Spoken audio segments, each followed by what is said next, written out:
Na ba? Magandang buhay mga sir. Share ko lang itong nabili kong ring cutter. Swerteng-swerte na ako dito. Kung bibilin mo to sa market ay nasa 5,000 plus.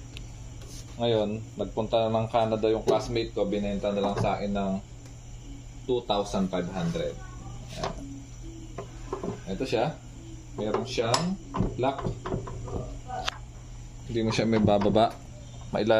Maibababa mo lang siya pag pinindot mo yan. Ayan, ganoon.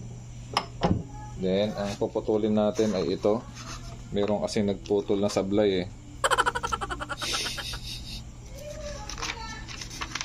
Yan. Kakat natin siya. Ito yung pampihit na, pampantaas. Yan. Tutorial na rin tayo yan. Para na rin natututo. Yan. Okay. Check natin.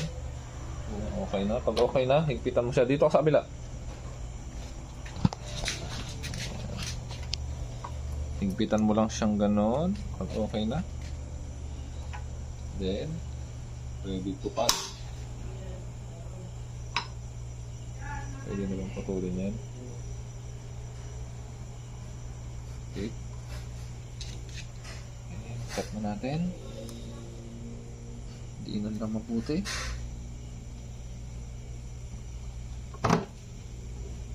Putul na ba? Uy, hindi natira pang konti. Pa natin.